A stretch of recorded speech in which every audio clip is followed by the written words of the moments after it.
Good morning. और आज Saturday की डिवोशन के लिए भजन संहिता 119 और वर्स नंबर 161, 62 और 65, 161, 162 और 165। और ये बात वचन के बारे में इस तरह से लिखा है।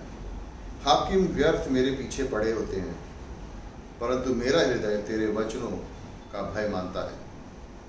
जैसे कोई बड़ी लूट पाकर हर्षित होता है, वैसे ही मैं तेरे वचन के कारण हर्षित होता हूँ। सोचिए ना, तेरे वचन मिलते हैं तो मैं इतना खुश होता हूँ कि जैसे बहुत बड़ी लूट मुझे मिल गई।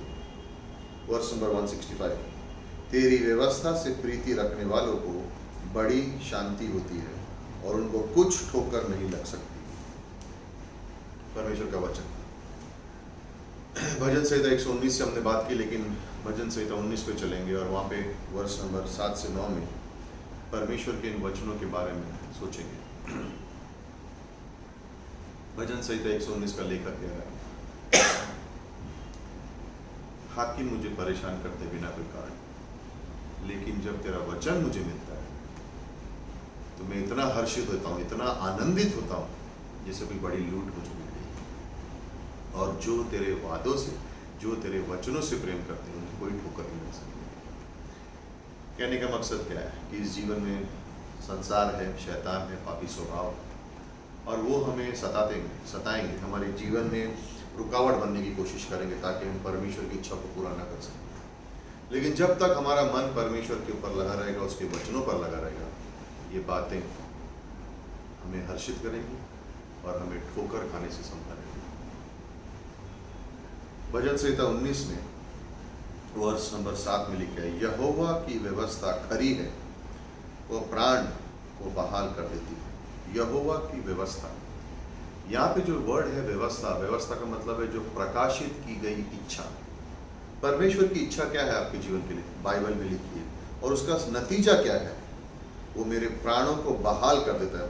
बहाल मतलब सही जगह पे ले आता है। जब मैं परमेश्वर की इच्छा को जानता हूँ जो उसने प्रकाशित की है मुझको, मेरे प्राणों में शांति, सही रास्ते पे आ जाता है।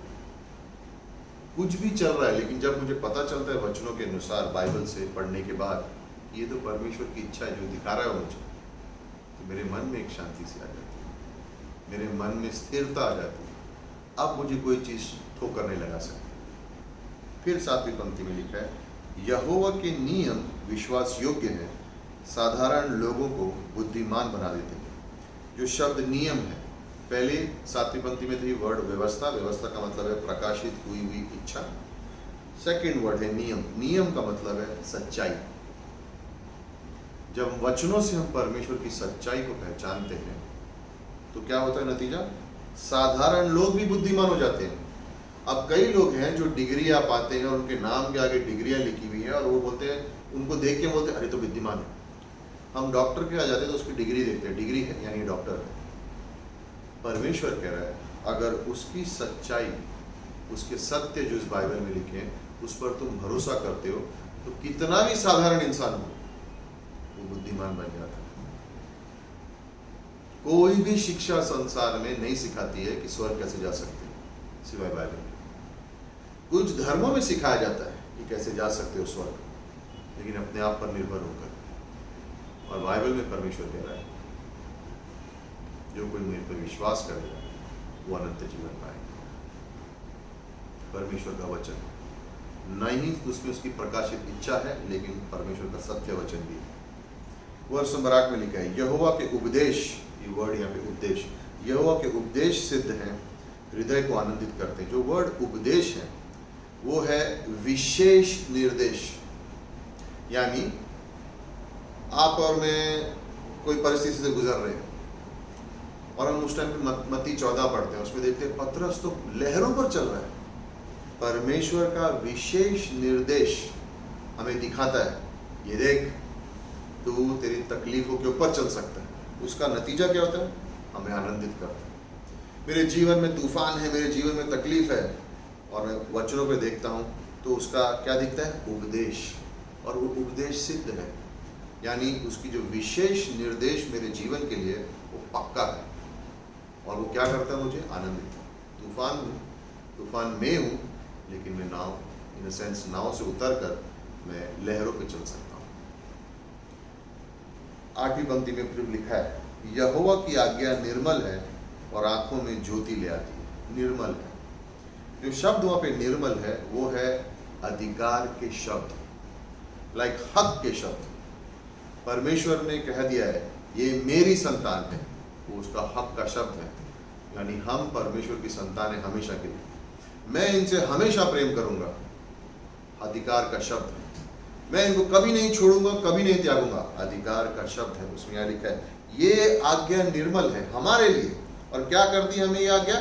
हमारी आंखों में ज्योति ले आती है। तो जब हम इन गिरते हैं, पाप करते हैं, तो हमें ये आज्ञा याद आती है, ये अधिकार के शब्द, ये मेरे हैं, तुम मेरे हो। परमेश्वर कहता है नाकाम हुए, गिरे, पाप में गिरे, तुम मेरे हो, अंगीकार करो, मैं तुम्हें माफ करूंगा। परमेश्वर के अधिकार के शब्द। वर्ष 9 में यहोवा का भय पवित्र है और अनंतकाल स्थिर करता है।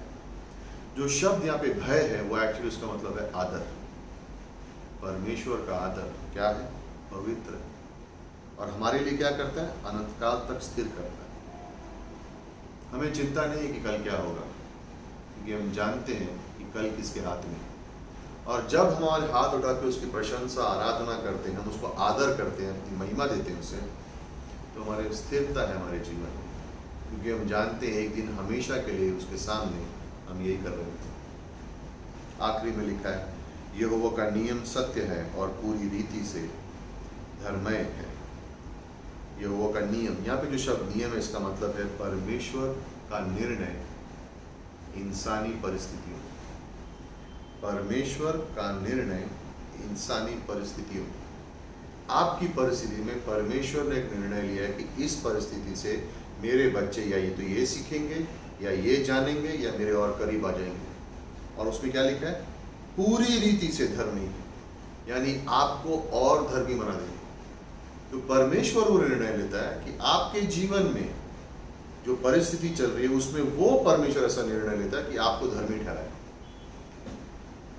अगली बार कोई लालसा आए, कोई परीक्षा आए, तो जान जाना कि परमेश्वर उसका नियम यानी उसका वचन, अगर हम उसकी आज्ञा मानते हैं तो हमें और भी धर्मी खड़ा करेगा। वचन से दूर मत रहना। भजन संहिता 19 में 7 से 9 में ये 6 शब्द मैं आपको बताए आज।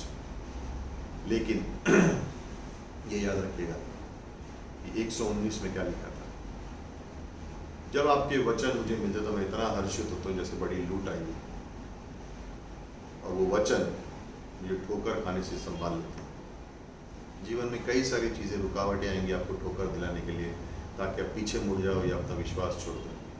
वचन के करीब रहना, उसकी आज्ञाएं, उसकी सच्चाई, उसके निर्देश, उसके अधिकार के शब्द, उसका आदर और उसके निर्णय आपको संभाले रखेंगे और ठोकर खाने पे गिरने नहीं देंगे।